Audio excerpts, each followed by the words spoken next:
If you were born in Italy around 500 CE, law wasn't about justice. It was about fear. If you were accused of theft, even something small, you could be punished by mutilation.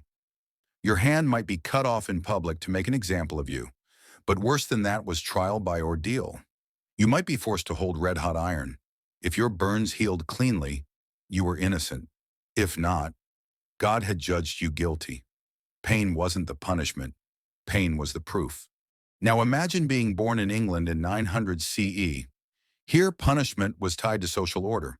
If you insulted a noble or disobeyed authority, you could be sentenced to public flogging. But for repeat offenders, things escalated.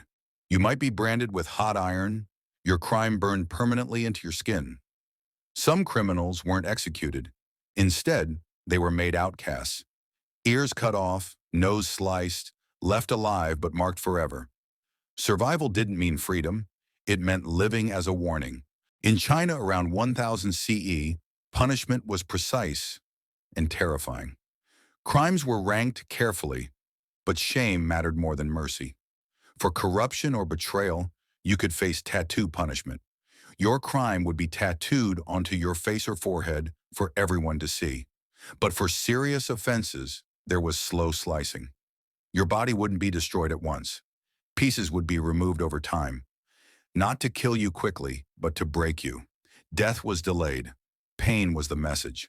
If you were born in the Middle East around 1200 CE, punishment depended heavily on religious law. For theft, your hand could be amputated. For false accusations or rebellion, you might be whipped publicly. Executions were not hidden. They were held in open spaces to remind everyone that law was absolute. But sometimes mercy was allowed, if witnesses were lacking or repentance was shown. Justice could be brutal, but not always blind. Now let's move to France in the 1400s. This was the age of spectacle punishment. If you committed a serious crime, execution wasn't private, it was entertainment. You might be broken on the wheel, your limbs shattered one by one, or burned alive while crowds watched. But the goal wasn't just death, it was confession. Victims were often tortured before execution until they admitted guilt. Real or not, pain created truth, or at least the illusion of it. If you were born under the Aztec Empire, punishment wasn't only about crime, it was about the gods. Serious offenses could result in ritual execution.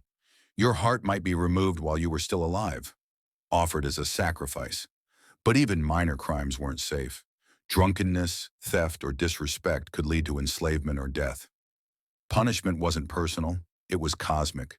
Your suffering was believed to keep the world alive. In Japan around 1600 CE, honor mattered more than life. Criminals might be beheaded, but execution was considered merciful. Dishonor was worse. Samurai who failed their duty were expected to perform ritual suicide, not as punishment, as obligation. For common criminals, crucifixion was used. You wouldn't die instantly. You would hang, exposed, until death finally arrived. Honor survived, you did not.